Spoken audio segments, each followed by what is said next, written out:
দেখো, আগের পার্টে হচ্ছে আমরা ঘনমাত্রা নিয়ে আলোচনা করছিলাম তিন ধরনের।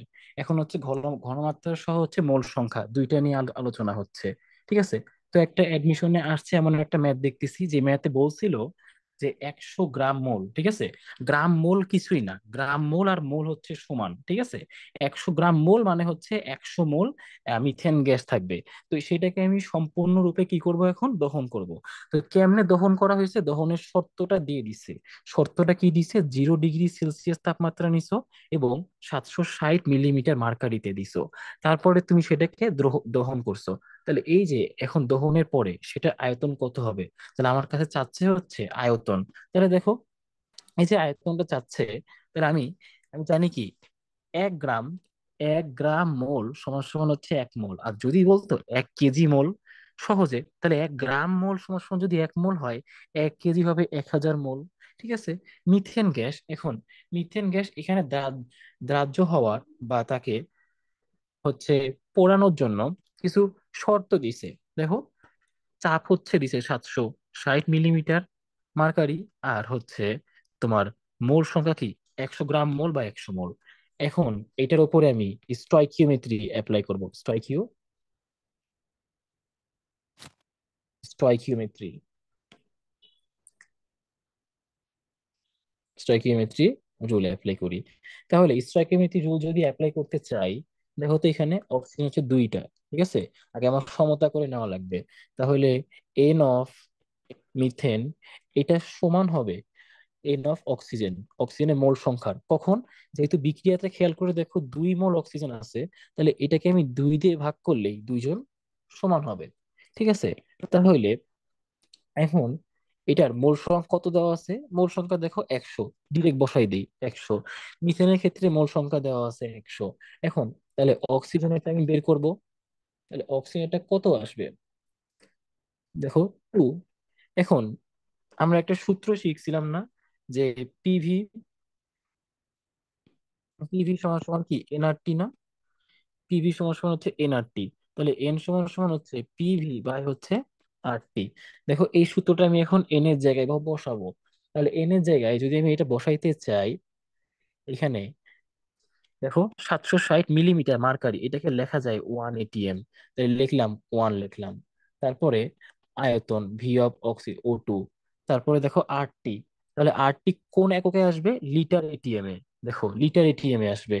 তাহলে লিটার এটিএম এ হচ্ছে 0.0821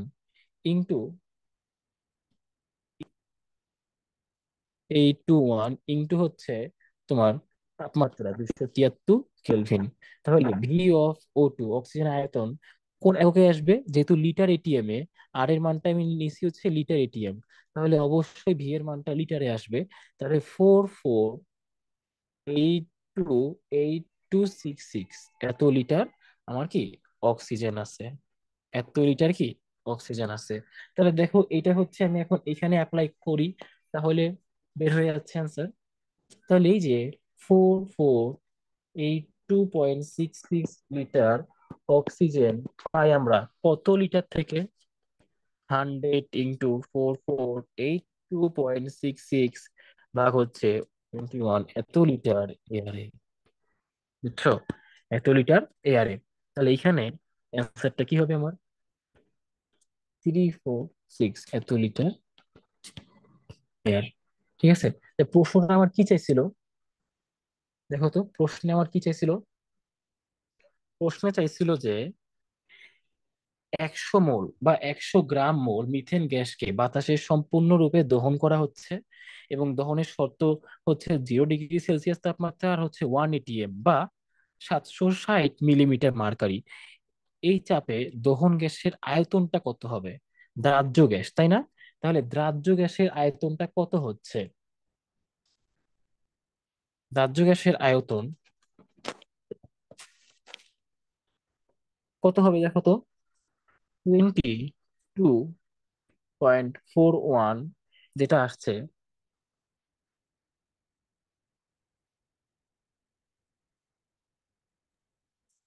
কি করবো? এটা হচ্ছে টোটাল দাহ্য গ্যাসের তোমার হচ্ছে আয়তন আনবো। দেখো, এখানে একটা অংশ একটু বের করতে হবে এই জায়গা থেকে। এই জায়গা থেকে দেখো, পিভি সমান সমান হচ্ছে এনআরটি। পিভি সমান সমান এনআরটি। তাহলে দেখো, এইখানে এইখানে আমার কত আসবে? তাহলে ওয়ান ওয়ান এটিএম, এ দেখো, ওয়ান এটিএম। তারপরে হচ্ছে আয়তন ভি, চাপের মান কত? 100 ml, গুণ হচ্ছে কত? 0.0821, ইন্টু হচ্ছে 273। তাহলে এইখান থেকে আমার ভি এর মান আসে, এখান থেকে ভি এর মান আসবে কত? ভি এর মান আসবে 2241.33 এত লিটার। ঠিক আছে? তা দেখো তো, বাতাসে দ্রাব্য বাতাসে দ্রাব্য হচ্ছে এত লিটার, তাই না? বাতাসের দ্রাব্য হচ্ছে এত লিটার। আর তুমি যে শর্ত দিয়ে 0 ডিগ্রি সেলসিয়াস তাপমাত্রায় 1 ATM চাপে তুমি যে দহন করছো এই একশো একশো মোল, তাই না? তুমি হচ্ছে 100 মোল নিছিলা, 100 মোল নিছিলা হচ্ছে মিথেন গ্যাস, তাকে তুমি দহন করছো। দহন করার ফলে দেখো, সেইখান থেকে সেইখান থেকে যতটুকু দ্রাব্য হয়, আবার কিছু পরিমাণ হচ্ছে বাতাসেও হয়। জিনিসটা কি? ধরো তুমি এইখানে কিছু পরিমাণে গ্যাস নিছো, 100 মোল, দেওয়াই তো আছে 100 মোল, তাই না? একে তুমি দহন করবা। তাহলে এই যে তুমি একে দহন করলা, ঠিক আছে, সাইডে ধরো বাতাসে কিছু গ্যাস ছিল, হ্যাঁ, বাতাসের মধ্যে হচ্ছে তোমার অক্সিজেন আছে। তাহলে এই যে বাতাসের মধ্যে অক্সিজেন, সেটা দহন হয়েছে হচ্ছে এতটুকু এয়ারে। আর তুমি যে দহন করছো একশো মোল মিথেন, সেইখানে সেইখানে অক্সিজেন লাগছে হচ্ছে কত? এই যে এতটুকু। ঠিক আছে? তাহলে এই যে মোট দ্রাব্য গ্যাস কত হবে? এই দুইটাকে যোগ করে দাও,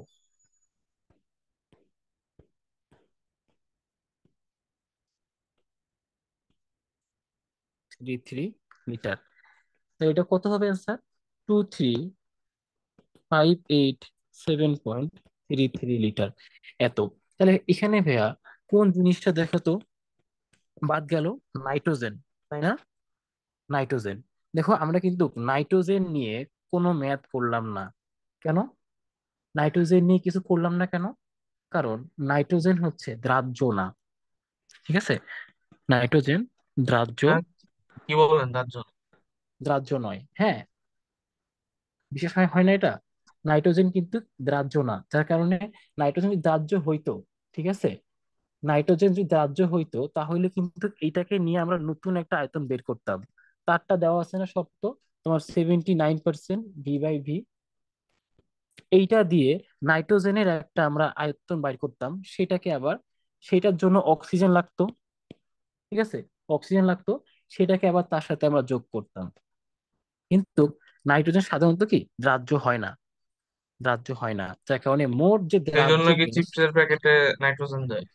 চিপসের হ্যাঁ, প্যাকেটে চিপসের প্যাকেটে আসলে নাইট্রোজেন দিয়ে ওইটা হচ্ছে সতেজ রাখা হয়, ঠিক আছে। এখন সতেজ জিনিসটা রাখে। দেখো, হ্যাঁ, সতেজ রাখে। যদি নাইট্রোজেনও মনে করো ভালো মতো দ্রাব্য হইতো তাহলে কি হইতো?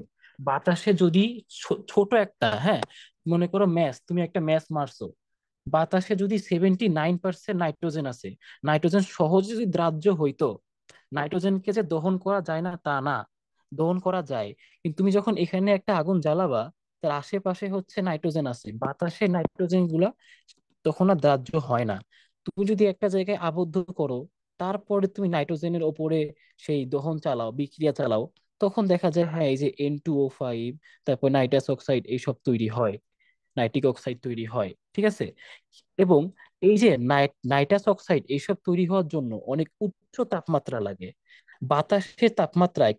বাতাসে নর্মালি কখনো এটা তৈরি হবে না, উচ্চ তাপমাত্রা লাগে। তুমি এই জিনিসটা শিখছো হচ্ছে বজ্রপাত, ঠিক আছে, বজ্রপাত। তাহলে ঠিক এই যে বলছেন। বজ্রপাতের জিনিসটা, হ্যাঁ, ওইখানে হচ্ছে আমরা দেখছিলাম 3000 ডিগ্রি সেলসিয়াস তাপমাত্রা লাগে। তাহলে এই যে নাইটাস নাইটাস নাইট্রিক অক্সাইড এইসব তৈরি হবে উচ্চ তাপমাত্রায়, সহজে বাতাসের একেবারে গ্যাসের নাইট্রোজেন গুলো দ্রাব্য হয় না। তাহলে এই যে দ্রাব্য যদি হইতো, চিন্তা করো, বাতাসের নাইট্রিক, সরি, নাইট্রোজেন, এ যদি দ্রাব্য হইতো, তুমি একটা মেসে কাঠি জ্বালাইতা ঠাস করে বা একেবারে একদম পুরো ঘর শেষ, তাই না?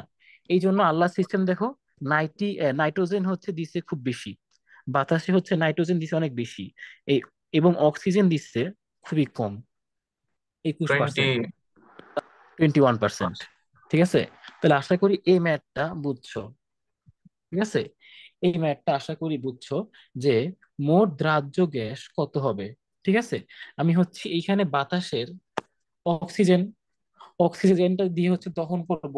এখানে দেখো দহন করছি আমি মিথেনকে, তাহলে মিথেনে কতটুকু দহন হয়েছে সেটা আয়তন হচ্ছে বাইর করলাম। তারপরে সেখানে সেখানে অক্সিজেন কতটুকু লাগছে, কারণ এখানে দহন বা দ্রাব্য হচ্ছে দুইটাই, অক্সিজেনও হচ্ছে মিথেনও হচ্ছে, এই জন্য দুইটা আয়তনকে আমার যোগ করতে হবে। যেহেতু নাইট্রোজেন নর্মালি বাতাসে যখন নাইট্রোজেন থাকে সেটা মানে নর্মালি হচ্ছে দাহ্য হয় না, কিন্তু উচ্চ তাপমাত্রা দিলে তখন হয়। এখানে উচ্চ তাপমাত্রার কোনো শর্ত দেয় নাই, দিছে হচ্ছে 0°C তাপমাত্রা, তাই এখানে নাইট্রোজেনটা আমরা ধরবো না। তাহলে আশা করি এই ম্যাথটা কিন্তু ভুল করার অনেক চান্স থাকে। আশা করি এই ম্যাথটা তুমি নেক্সট টাইমে আসলে ভুল করবা না। ঠিক আছে, নাইট্রোজেনটা কিন্তু বারবার বলতেছি হিসাব করা যাবে না, সেটা নর্মাল তাপমাত্রায় দাহ্য না, উচ্চ তাপমাত্রায় দাহ্য হয়। আচ্ছা, এরপরে নেক্সট টাইপের ম্যাথ, সেটা আরো বেশি ইম্পর্টেন্ট। ঠিক আছে, তাহলে আশা করি এটা